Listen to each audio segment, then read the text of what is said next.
Hello दोस्तों, स्वागत है आपका स्टडी फॉर सिविल सर्विस के यूट्यूब प्लेटफॉर्म पर फिर से।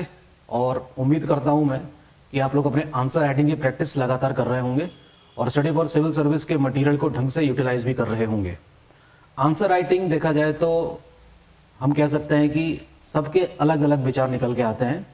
तो एक रेफरेंस पॉइंट अगर हमको मिल जाए जो कि study for civil service provide कर रहा है आपको, तो हमको आंसर लिखने में सुविधा हो जाती है। तो हमारा जो डेडिकेशन है वो है आपके आंसर राइटिंग को लेकर। ठीक, तो हम लोग इस सीरीज में पॉइंट्स डिस्कस कर रहे हैं जनरल स्टडीज के पेपर 1 के पीसीएस मेंस को लेकर उत्तराखंड के। तो हम लोग 6 पॉइंट डिस्कस कर चुके थे और होपफुली आपको वो पॉइंट आपको कनेक्ट करने में मदद भी कर रहे होंगे, ऐसा मैं मान के चल रहा हूँ। आज हमारा जो पॉइंट है पॉइंट नंबर 7, उसमें देख लेते हैं कि पॉइंट नंबर 7 में कितने टॉपिक्स हैं। पहला टॉपिक है इसमें role of women and women's organisation, अर्थात महिलाओं की भूमिका और महिला संगठन। दूसरा टॉपिक है इसमें पॉपुलेशन एंड एसोसिएटेड इश्यूज, अर्थात जनसंख्या एवं संबद्ध मुद्दे। तीसरा टॉपिक है पॉवर्टी एंड डेवलपमेंटल इश्यूज, यानी कि गरीबी और विकासात्मक विषय। चौथा है अर्बनाइजेशन एंड देयर रेमेडीज, तथा शहरीकरण, उनकी समस्याएं और उनके रक्षोपाय। तो पॉइंट नंबर 7 बहुत ही इंपॉर्टेंट है। एक क्वेश्चन, 2 क्वेश्चन मान के चलिए कि आपको इस टॉपिक से या इस पॉइंट से मिलने वाले हैं। आप अगर पीवाईक्यू देखें, पुराने साल के पेपर देखें, चाहे वो यूपीएससी सिविल सर्विस का हो, यूपी पीसीएस का हो, यहाँ से कम 2 क्वेश्चन जरूर बनते हैं। ये एक व्यवहारिक टॉपिक है, पढ़ने में ऐसा लग रहा है कि role of women and women organisation, लेकिन इसमें सरकार की भी भूमिका होती है ना।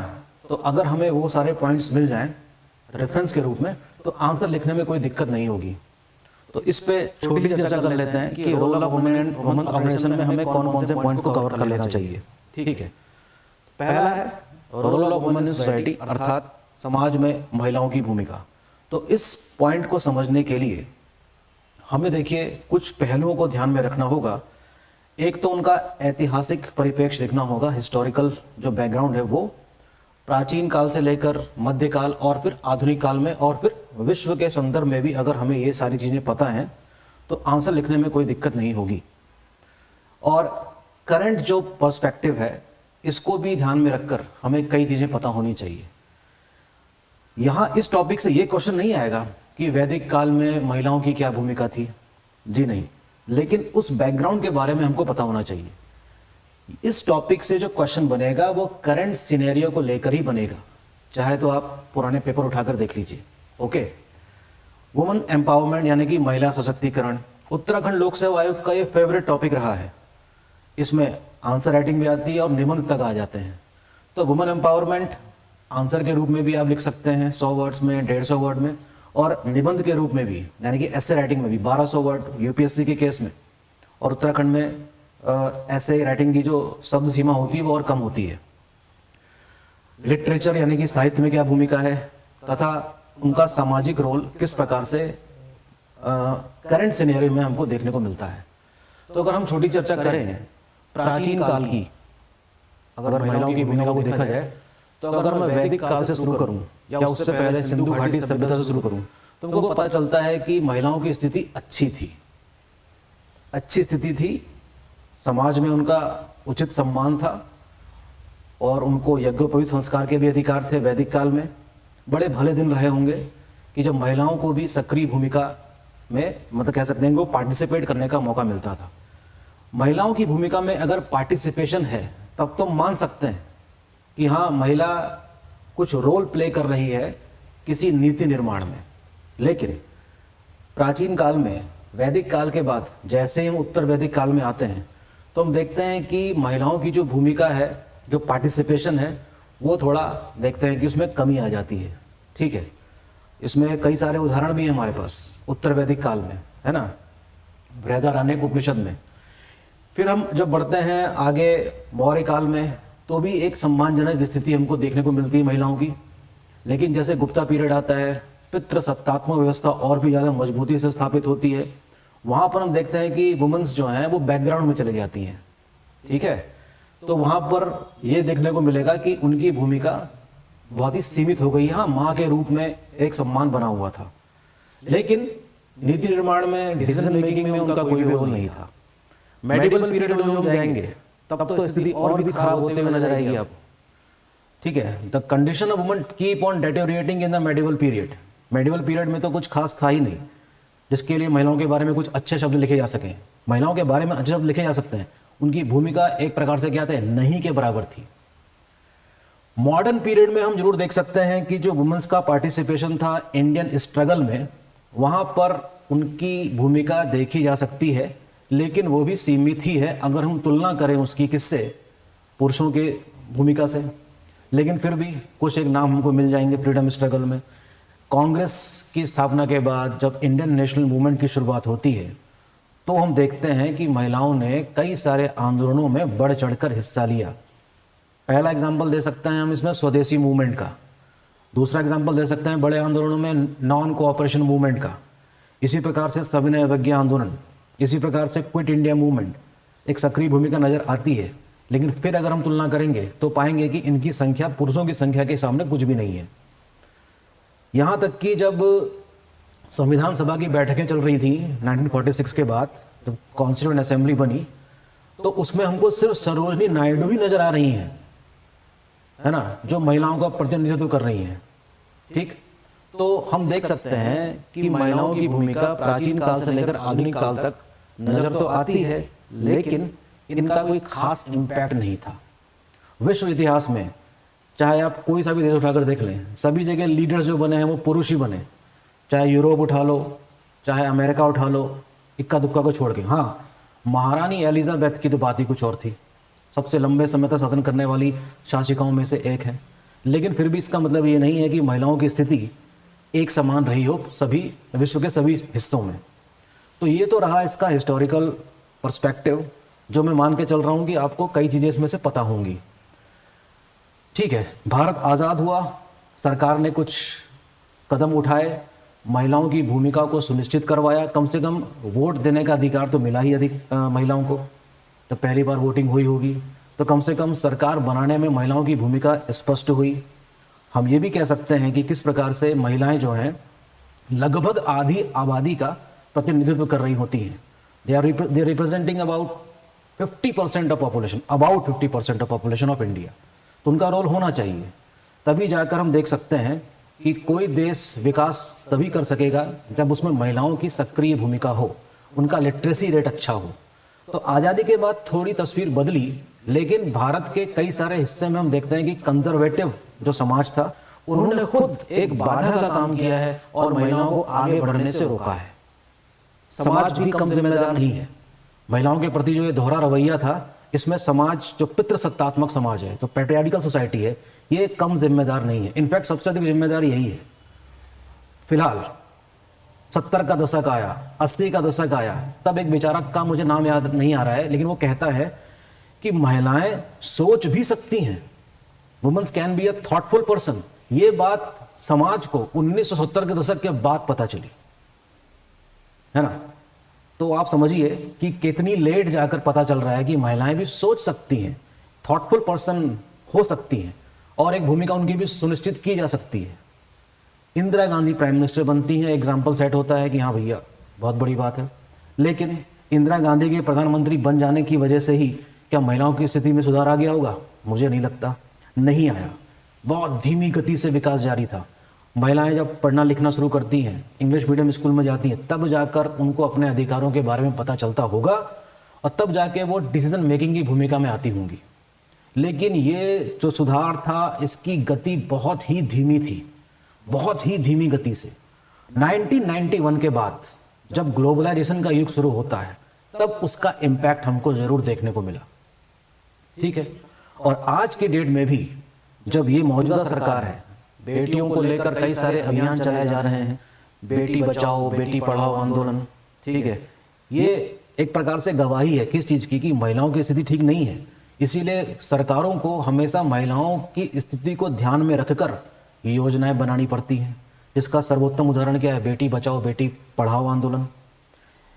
हाँ, अगर हम ये कहें कि मौजूदा हालात में अगर कोई इस प्रकार से क्वेश्चन आता है कि वुमेन एम्पावरमेंट में कि हाल ही के वर्षों में कितना सुधार देखने को मिला है, तो उसमें एक आप एग्जाम्पल दे सकते हैं किस चीज़ का? जो वुमेन्स रिजर्वेशन बिल है, जो रीसेंट डेवलपमेंट माना जाता है, जो पिछले साल की ही बात है, उसको आप जरूर ऐड कर सकते हैं अपने आंसर में लिखने के दौरान। ठीक है, तो ये सारी चीज़ें आप ध्यान में रखिए। कंटेंट आपके पास है ही, उसको पढ़िए और अपना आंसर खुद डेवलप कीजिए और चेक भी करवाइए। फाइन। फिर बात करेंगे कई सारे महिलाओं के संगठन के, जिसमें से देखिए वुमेंस इंडिया एसोसिएशन है, National Council of women's in India है, ऑल इंडिया वुमेंस कॉन्फ्रेंस है। ऐसे कई सारे संस्थान और बने जिन्होंने महिलाओं को एक ऐसा प्लेटफॉर्म प्रोवाइड किया जहां पर वो अपनी सक्रिय भूमिका निभा सकती थी। ठीक है, आशा ग्रुप करके है एक, है ना, और सेल्फ हेल्प ग्रुप में महिलाओं की भूमिका काफ़ी इंपॉर्टेंट है। मैं लिखूंगा यहाँ पे इस चीज़ को। सेल्फ हेल्प ग्रुप का नाम सुना होगा आपने, उसमें पुरुषों से ज़्यादा महिलाएं ज़्यादा अच्छी भूमिका निभाती हैं। ठीक है, तो ऐसे कई सारे रीजन्स हैं हमारे इंडिया में जहाँ पर महिलाओं को आगे लाया गया है और उन संगठनों को सफल बनाने के पीछे महिलाओं की मेहनत देखी जा सकती है, जिसमें एक सेल्फ हेल्प ग्रुप भी है। ओके, तो इन महिलाओं के संगठनों के बारे में भी जरूर पढ़ के जाएंगे और ये सारी कवरेज हमने आपको हमारे कंटेंट में प्रोवाइड कर रखी है, एक रेफरेंस पॉइंट के रूप में आप उसको देख सकते हैं। ठीक है, अगला टॉपिक अगर मैं देखूं तो निकल कर आता है पॉपुलेशन एंड एसोसिएटेड इश्यूज। ये भी एक व्यवहारिक सा टॉपिक है, लेकिन व्यवहारिक सा दिखने वाला ये टॉपिक थोड़ा दिमाग खाने वाला भी है, क्योंकि इसमें कई सारे डाटाज हैं, है ना। पॉपुलेशन यानी कि सेंसस जो 2011 के बाद अभी तक नहीं हुई है, लेकिन फिर भी हम कह सकते हैं कि India is the largest populated country in the world. Okay, जिसमें देख सकते हैं कि भारत विश्व के सबसे युवा देशों में से एक है। ये एक इम्पॉर्टेंट पॉइंट है। तो डेमोग्राफी पढ़नी पड़ेगी आपको। पॉपुलेशन की जो टोटल संख्या है, देखो पॉपुलेशन होती क्या है। Population is the total number of humans currently living, that is called what, population in a certain area. India हो, चाइना हो, यूएसए हो, कहीं भी हो। पॉपुलेशन ग्रोथ कैसे हुई, क्या इसके कारण थे, कब से ज़्यादा, मतलब सबसे ज़्यादा पॉपुलेशन कब बढ़ी, किस दशक में सबसे ज़्यादा हमको ग्रोथ देखने को मिली, क्या कारण थे, वगैरह वगैरह। उसका कंपोजिशन देखेंगे। Reason for the population growth, क्या कारण थे पॉपुलेशन की ग्रोथ के भारत में। Population issues and related topics, जनसंख्या से संबंधित जो भी मुद्दे हैं उनको आप पढ़िएगा और उनसे संबंधित कुछ टॉपिक्स भी देख लीजिएगा। सरकार ने समय समय पर पॉपुलेशन पॉलिसी, है ना, का ड्राफ्ट तैयार किया है। तो नेशनल पॉपुलेशन पॉलिसी से आप क्या समझते हैं। Write down some features of the population policy, जो हाल ही में करी गई थी, उसके संबंध में कुछ पॉइंट्स आपको पढ़ने होंगे। पढ़ने में तो ऐसा लग रहा है आसान है, लेकिन थोड़ा जटिल है। डाटाज होते हैं इसमें, है ना। आंसर लिखने के दौरान आप इसमें इस प्रकार के क्वेश्चंस में डाटा ज़रूर डालेंगे। डाटा डालने से क्या होगा कि आपका आंसर थोड़ा अच्छा हो जाएगा और एग्जामिनर जब आपकी कॉपी चेक करेगा ना, तब आपको पता चलेगा कि हाँ, इसको करंट सिनेरियो भी पता है। ठीक है, इंपॉर्टेंट टॉपिक है, पूरी कवरेज दी गई है हमारे कंटेंट में, ज़रूर पढ़िएगा। ओके, इंपॉर्टेंट, छोड़ना नहीं है इस टॉपिक को भी। तीसरा टॉपिक है पॉवर्टी एंड डेवलपमेंटल इश्यूज, यानी कि निर्धनता और विकासात्मक जो मुद्दे हैं वे। गरीब कौन होता है, इसकी डेफिनेशन यूनाइटेड नेशंस ने क्या दी है, एक बार पढ़ लीजिएगा। 50 वर्ड वाले क्वेश्चन में डेफिनेशन आ सकती है कि what do you mean by absolute poverty and relative poverty. इसमें क्वेश्चन आ सकता है कि इन दोनों में डिफरेंस क्या है। Okay, main cause of poverty in India, यानी कि भारत में गरीबी के मुख्य कारण क्या है। तो 3-4 कारण गिना सकते हैं। सामाजिक कारण है, आर्थिक कारण है, राजनीतिक कारण है। यहाँ से भी क्वेश्चन एग्जाम में आया है यूपीएससी में, मुझे याद आ रहा है वो ये कि भारत सरकार आज़ादी के उपरांत से कई सारे पॉवर्टी इरेडिकेशन प्रोग्राम चला रही है। क्या चला रही है, कई सारे, यानी कि गरीबी उन्मूलन कार्यक्रम चला रही है, उन्मूलन कार्यक्रम चला रही है। लेकिन इसके बावजूद भी भारत में गरीबी समाप्त नहीं हुई, कारण बताइए। अच्छा क्वेश्चन है, यूपीएससी में आया था कुछ साल पहले की बात बता रहा हूँ कि गरीबी कम ना होने का कारण क्या है, बावजूद इसके कि भारत सरकार ने, किसी भी सरकार ने गरीबी को हटाने के लिए कई सारे कार्यक्रम चलाए, उसके बावजूद भी गरीबी कम नहीं हुई, तो उसका कारण पूछा गया था। ठीक, तो उसमें कई सारे कारण दिखा सकते हैं आप, सामाजिक कारण दिखा सकते हैं, आर्थिक कारण दिखा सकते हैं, राजनीतिक कारण दिखा सकते हैं। ठीक है, प्लस इसमें एक पॉइंट और निकल के आता है, और वही है कि जो गरीब वर्ग है, जो सताया हुआ वर्ग भी है साथ साथ, उसने ये मान ही लिया है कि हम अब अमीर नहीं हो सकते। ठीक, तो बहुत बड़ा ऐसा वर्ग है जिसने इस चीज को अपनी नियति मान के रखा है कि हाँ ये तो डिटरमाइंड था, ये तो हमारी नियति में ही है। तो वो सब चीजें भी, सोचने का तरीका भी क्या है, आपके विकास के मार्ग में बाधा का काम करता है। तो ये थिंकिंग भी कहीं ना कहीं कॉज बनता है, जिसको हम सामाजिक कारणों में जोड़ सकते हैं। भारत सरकार ने कई सारे पॉवर्टी इरेडिकेशन प्रोग्राम चलाए हैं, उसके बारे में एक आप चीज़ें पढ़ लेंगे। सेल्फ एम्प्लॉयमेंट प्रोग्राम चलाए हैं, प्रधानमंत्री रोजगार योजना का नाम सुना होगा, स्वर्ण जयंती स्वरोजगार योजना का नाम सुना होगा, मनरेगा का नाम कौन नहीं जानता। तो ऐसा नहीं कि सरकार ने कोशिश नहीं करी, सरकार ने भरसक प्रयास किए हैं कि किसी प्रकार से गरीबी कम करी जाए, लेकिन भारत जैसे विविध देश में कई सारी समस्याएं हैं, उनको भी आप ध्यान में रखकर एक आंसर फ्रेम कर सकते हैं। इम्पॉर्टेंट टॉपिक है, ज़रूर देखिएगा, बहुत काम का है। कवरेज इसको पूरी तरीके से दी गई है हमारे कंटेंट में, इस चीज़ का ध्यान रखेंगे। ओके, नेक्स्ट है अर्बनाइजेशन यानी कि शहरीकरण। क्या समस्याएं होती हैं, क्या उसके निवारण हैं, या प्रॉब्लम एंड रेमेडीज़। अर्बनाइजेशन की शुरुआत कैसे हुई, सिंधु घाटी का एग्जाम्पल आपको पता ही है। क्वेश्चन इस वाले टॉपिक से पुराने इतिहास से नहीं पूछे जाएंगे, मौजूदा स्थिति से पूछे जाते हैं। ठीक है, मेजर कॉज ऑफ अर्बनाइजेशन क्या कह सकते हैं। अगर हम इतिहास की बात करें तो हमको पता चलता है कि भैया अर्बनाइजेशन की शुरुआत तो इंडस वैली से हो गई थी, लेकिन उसके बाद फिर ग्रामीण परिप्रेक्ष्य आ गया था, लेकिन फिर शहर का विकास हुआ। पुराने शहर वैशाली, वाराणसी, जो एक अर्बन सेंटर्स बनकर उभरे, और दिल्ली सल्तनत में तो फिर एक हम देखते हैं कि थर्ड अर्बनाइजेशन देखने को मिलता है। तो मेजर कॉज ऑफ अर्बनाइजेशन क्या है, opportunity of employment.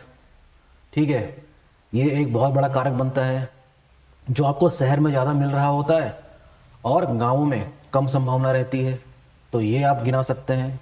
Cause of urbanisation आप पढ़िएगा, ऐसा नहीं कि पढ़ के समझ में नहीं आएगा, पढ़ के सारी बातें समझ में आ जाती हैं, पढ़ना पड़ेगा। इफेक्ट ऑफ अर्बनाइजेशन यानी कि अर्बनाइजेशन का प्रभाव क्या है, आर्थिक प्रभाव क्या पड़ता है, सोशोलॉजिकल इफेक्ट क्या पड़ता है, हेल्थ इश्यूज कौन कौन से होते हैं, सब आपको पता ही है। भारत में कई सारे शहर हैं, हजारों शहर हैं, लेकिन सारे शहर एक जैसे नहीं हैं। दिल्ली जैसे महानगर भी मौजूद हैं, और उत्तराखंड में लाल कुआं जैसा एक कस्बा भी मौजूद है। ठीक है, और भी कई सारे छोटे मोटे शहर हैं, तो हर जगह अपने इश्यूज़ हैं। तो इन सब का प्रभाव देखेंगे। प्रॉब्लम क्या होती है अर्बनाइजेशन में, इसमें क्वेश्चन एग्जाम में आ सकता है, recent development in urbanisation by the current government, यानी कि हाल ही में लिए गए कुछ ऐसे स्कीम्स के नाम दे सकते हैं, जैसे कि स्मार्ट सिटी मिशन है ना, इस पे आप क्या बना सकते हैं, टॉपिक बना सकते हैं। ये सारी चीज़ें कवर करी गई हैं। Remedies to fix issues in India due to urbanisation, और कौन कौन से निवारण दिए गए हैं, है ना, कि अर्बनाइजेशन की वजह से कौन कौन सी समस्याएं आती हैं, उनका निवारण कैसे किया जाए। तो हल्द्वानी की अगर मैं बात करूं, तो जो यहाँ की जो नगर पालिका है, नगर निगम सॉरी, उसने फिलहाल जो वेस्टेज होता है उसको उठाने को लेकर काफ़ी प्रतिबद्धता दिखाई है पिछले कुछ सालों में, है ना। तो इसमें नगर निगम का भी एक इम्पॉर्टेंट रोल है। जैसे कि इंदौर देखिए सबसे इम्पॉर्टेंट सिटी बन के उभरा है, क्लीनेस्ट सिटी मानी जाती है, तो जाहिर सी बात है कि वहाँ का जो नगर निगम होगा वो ज़्यादा प्रतिबद्धता से काम कर रहा होगा। तो ये सारे कुछ इश्यूज़ होंगे, इसमें से जोड़ के देख लीजिएगा सबको, सारी चीज़ें हमारे कंटेंट में मौजूद हैं। ओके, लास्ट हम डिस्कस कर लेते हैं एक model question, discuss the role of women's in Indian society and politics. 100 word में लिखना है। शुरुआत कैसे करेंगे आंसर की, छोटा सा परिचय दे दीजिएगा महिलाओं का। लिखिएगा, when womens move nation will move, है ना, when womens move nation will move. ये पता है किसका स्टेटमेंट था, ये था जवाहरलाल नेहरू का, कि जब महिलाएं चलती हैं तो राष्ट्र चलता है। इस तरीके से इंट्रोडक्शन की शुरुआत कर सकते हैं आप आंसर की। और उनका हिस्टोरिकल बैकग्राउंड भी अगर आपके जहन में है तो आंसर लिखने में कोई दिक्कत नहीं होगी। प्राचीन से लेकर मॉडर्न पार्ट तक हम देखते हैं कि उनका पार्टिसिपेशन कितना था, काफ़ी कम था। आफ्टर इंडिपेंडेंस हम देखते हैं कि सरकार ने भी सक्रिय भूमिका निभाई और महिलाओं के पार्टिसिपेशन को कह सकते हैं कि सुनिश्चित करने का भरसक प्रयास किया है। राइट टू एजुकेशन है, राइट टू वोट एक इंपॉर्टेंट भूमिका निभाता है। महिलाएं भी क्या इसमें बढ़ चढ़कर हिस्सा ले रही हैं।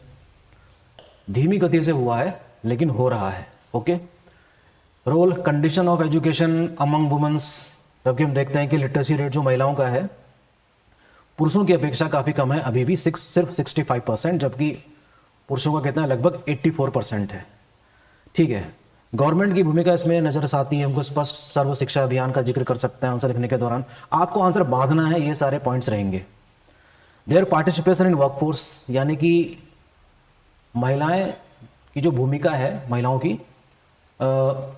वर्कफोर्स में, श्रम शक्ति में कितना है, देखते हैं कि सिर्फ 23% ही महिलाएं कामकाजी हैं, ऐसा हमको डाटा बताता है। कैन प्ले क्रूशियल रोल, लेकिन अगर इनकी भागीदारी को सुनिश्चित किया जाए तो ये एक बहुत इंपॉर्टेंट रोल प्ले कर सकती हैं इंडिया की इकोनॉमी को बढ़ावा देने में। कई सारे संगठन काम तो कर रहे हैं लेकिन वो उस तरीके से काम नहीं कर पा रहे हैं जैसा कि उनको करना चाहिए। तो हमें इस चीज़ की भी तलाश करनी होगी कि क्या महिलाओं के संगठन में पुरुषों की मौजूदगी जरूरी है या नहीं। तो मेरा व्यक्तिगत आंसर होगा हाँ, होनी चाहिए। तभी तो वो समझ सकेंगे पुरुषों की समस्या को भी, है ना। तो ये सारे चीज़ें हैं जो आपको पता होनी चाहिए। देखिए, व्यवहारिक सा टॉपिक है लेकिन डाटास के साथ अगर आप आंसर लिखते हैं तो एग्जामिनर भी काफ़ी खुश होगा और आपको मार्क्स दे देगा। पॉलिटिक्स में क्या रोल है, सिर्फ 14% पार्टिसिपेशन है। यहाँ पर आप देख सकते हैं कि हाल ही में जो वुमेन्स रिजर्वेशन बिल है उससे एक उम्मीद की किरण जगी है कि महिलाओं की जो भागीदारी है पॉलिटिक्स में वो अब आने वाले सालों में और बढ़ेगी, क्योंकि महिला आरक्षण बिल क्या करेगा, है ना, पार्लियामेंट में यानी कि संसद में, दोनों सदनों में, विधानसभाओं में और दिल्ली की विधानसभा में 33% आरक्षण प्रोवाइड करेगा। तो हो सकता है कि यहाँ से क्वेश्चन बना के पूछ लिया जाए। ठीक है, discuss the role of woman if this 106th amendment act came into force. ठीक है, लास्ट में इस आंसर को आप कंक्लूड कर सकते हैं। ठीक, तो इस तरीके से आंसर लिखने का आप प्रयास कीजिए, उसको चेक भी करवाइए, फीडबैक दिया जाएगा। तो स्टडी फॉर सिविल सर्विस सिर्फ कंटेंट प्रोवाइड नहीं कर रहा है, वो साथ में आपके आंसर्स को भी चेक करने के लिए तैयार है, ताकि आप जितनी भी गलतियां कर सकें कर लें एग्जाम से पहले। सारी गलतियां हम अभी करवा देंगे, आपकी गलतियां नहीं करवाएंगे। गलती जो आपसे हो रही है उसको सुधारने का प्रयास करेंगे। कहने का मतलब है कि एग्जाम में बैठने से पहले जितनी गलतियां करनी है अभी कर लीजिए, एग्जाम के दौरान गलती नहीं होनी चाहिए। ठीक है, तो ये रहा एक छोटा सा सेशन, हो सकता है कि आपको कनेक्ट करने में आपकी मदद करे। तो इन टॉपिक्स को जरूर देखिए, यहाँ से क्वेश्चन बनते हैं, एक या दो क्वेश्चन मिलेंगे आपको इस टॉपिक से। मिलते हैं नेक्स्ट लेक्चर में और समझेंगे कि ग्लोबलाइजेशन का क्या इम्पैक्ट है। Thank you.